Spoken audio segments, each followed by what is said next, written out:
Bonjour à toutes, bonjour à tous, Edouard Montaz, directeur Europe de Wisdom in Golf. De retour aujourd'hui avec une vidéo qui, je l'espère, va beaucoup vous aider sur le club qu'on aime le plus jouer, le fameux driver qui est là.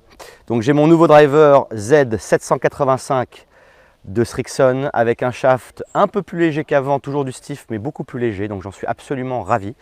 Et j'ai mis des grips fins, j'ai demandé à Srixon qu'ils me mettent des grips cordés et je dois dire que cette texture, je vous les montre de plus près, cette texture pour mes mains est absolument formidable. Donc ça c'est une chose très importante. Si vous n'avez pas des grips encore que vous aimez dans la texture, allez peut-être vers des grips cordés. Et on va voir aujourd'hui le rythme au driver, d'accord? Plus vous avez un club long dans le sac, plus le rythme est primordial. Donc on comprend deux choses. Pour pouvoir swinger le driver, il faut un, que vous soyez en rythme, et deux, que vous ayez le maximum de largeur possible. Donc si je pose le driver 2 secondes ici, et que je reprends mon fidèle grass whip, mon coupeur d'herbe, vous allez voir de près que vous avez des dents d'un côté ici et des dents de ce côté-là. Donc on peut allègrement dire qu'on coupe de l'herbe des deux côtés lorsqu'on coupe de l'herbe avec cet outil. Même chose avec un club de golf. Donc quand on parle de largeur, on parle de l'homme de Vitruve que vous connaissez déjà tous, largeur potentielle du corps humain, jusqu'au bout de mes deux majeurs qui sont là. Si je veux maintenant avoir le maximum de largeur dans le backswing, je veux que mon corps, cage thoracique et bassin, sortent au complet du chemin. Si vous voulez swinger comme un Tom Watson qui à 59 ans a fait une finale de British Open contre Stewart Cink, peut-être que vous vous souvenez, c'est un ambassadeur énorme de Wisdom in Golf, vous verrez des hanches qui tournent à fond pour que cette cage thoracique tourne au complet et pour avoir le maximum d'amplitude. Déjà, si on swing le club comme Tom Watson, on est déjà très heureux. On verra après pour ceux qui bloquent les hanches et qui malheureusement tôt ou tard se font mal. Donc je veux sentir qu'avec cet outil, j'ai le maximum de largeur possible. Et par quelle tâche puis-je le vérifier? Si mon centre du swing est ici, je vais donc maintenant allègrement couper de l'herbe avant et après. Avant et après. Avant et après. Si je suis capable de couper avant et après, ça veut dire que j'ai le maximum de largeur dans mon swing de golf. Si je le fais de profil par rapport à vous, si vous avez une tendance à monter le club à cause de votre vue qui est ici un petit peu trop à l'intérieur, vous vous rendrez compte que peut-être qu'au retour, vous arrivez à couper de l'herbe vers la cible, mais que vous n'arrivez malheureusement pas encore toujours à couper de l'herbe dans le backswing. Donc pour sentir qu'on coupe de l'herbe dans le backswing, il faut rester avec la tâche de la semelle du club qui est devant moi ici, que je fais, qui coupe de l'herbe à la montée, pour qu'ensuite au retour, je coupe de l'herbe au retour. Allez, retour. Regardez le plan de swing qui se passe tout seul. Les bras viennent devant moi et ne sont pas cachés derrière. Si je monte intérieur ici, pouf, là tout de suite je me rends compte que je n'ai pas coupé d'herbe, donc la tâche n'est pas réalisée. Si vous montez le club à l'intérieur à la montée, vous allez vous décentrer malheureusement. Et donc au retour avoir une tendance à réaliser le club trop tôt. Donc on veut le maximum de liberté vers notre cible qui est là-bas.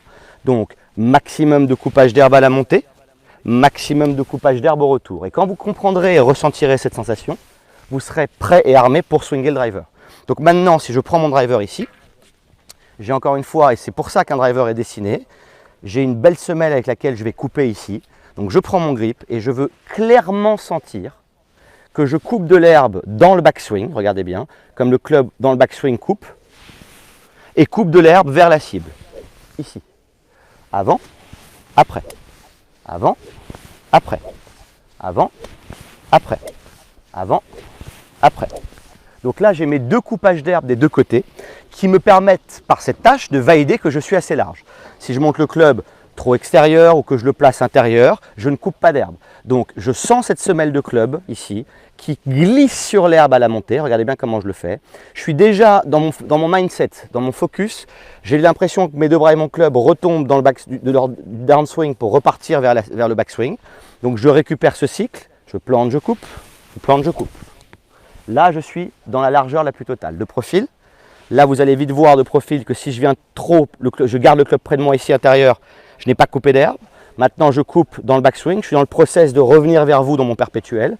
Vers la cible, je coupe et je coupe.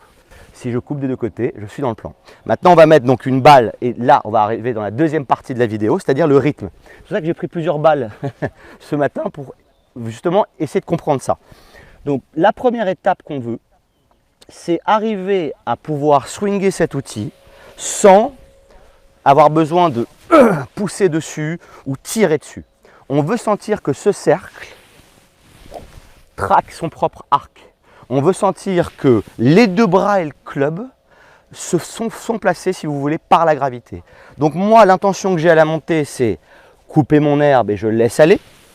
Là, je sens le poids qui se lévite, regardez bien. Ça fait l'image que je vais vous donner, où le son, ça va être ça se lévite. Maintenant que mon cerveau sent le poids, je vais pouvoir allègrement couper vers mon image, reprise d'appui, je n'y ai pas pensé, et je coupe de l'herbe après. Donc, je coupe, ça se lévite, je coupe, ça remonte. Et je vais rester à 30-40% de ma vitesse. Une bonne image quand vous démarrez, là je suis des back team et quand on démarre des jaunes, c'est de s'amuser à taper maximum jusqu'aux 135 mètres. D'accord? C'est-à-dire que beaucoup de gens veulent taper le plus loin possible avec le driver. Quand on demande votre distance avec un fer 7, vous allez répondre une distance. Avec un fer 9, vous répondez une distance. Et souvent, quand je vous demande c'est quoi ta distance, enfin, qu'est-ce que tu cherches à faire avec le driver, on me répond le plus loin possible. Donc je vais taper un petit fade qui va être le plus rythmique possible pour me mettre au diapason du rythme que je veux avoir. J'ai mon image là-bas, j'ai un petit point intermédiaire qui est là.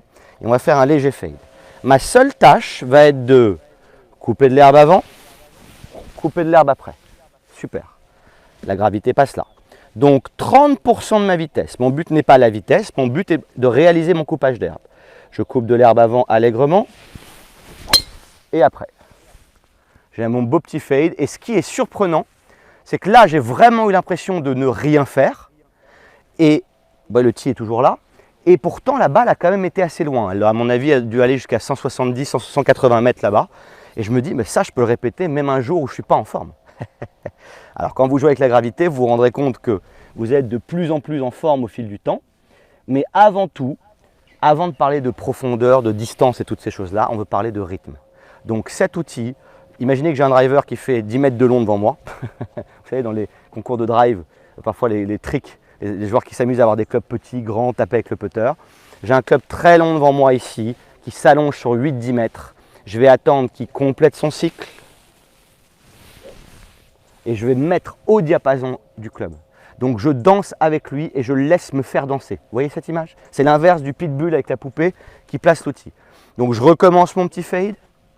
Quelle est ma tâche? Oui, je suis à gauche de mon point intermédiaire. Oui, je sens que je fais un petit coup d'essai et que je coupe de l'herbe avant. Et je coupe de l'herbe après. C'est encore mieux ça. La gravité, le centre de mon arc est là. Si maintenant je monte le club, je n'ai pas coupé d'herbe, donc c'est moi qui place avec mes bras. Maintenant, je suis dans mon follow-through. Donc, dans mon image, je suis en train de retomber du backswing, du downswing pour repartir vers vous. Et je viens couper allègrement dans le backswing ici. Et allègrement vers là-bas. Regardez l'équilibre. Celle-là, elle était prise pleine plaque. Elle doit faire, à mon avis, un peu plus de 200 mètres, celle-là, quand même. Mais voilà. Et le tee est toujours là. Allez, maintenant, on va arriver à ce que vous attendez tous, c'est-à-dire commencer à accélérer. Une fois que je suis conscient, si vous voulez, de ce cercle qui traque et que je me rends compte que ça traque d'un côté, ça traque de l'autre. Je coupe avant, je coupe après. Libre à moi de rentrer dans du Rory McIlroy. C'est-à-dire de commencer à mettre un peu de sol dans tout ça, à m'appuyer sur le sol. Alors ce n'est pas techniquement ce que vous devez penser. Je sens le momentum, regardez bien, l'enfant sur la balançoire, et au moment opportun, je catapulte plus loin. Donc je suis libre de pouvoir couper à vitesse bêta, ou je peux couper des deux côtés avec un peu plus de fouet.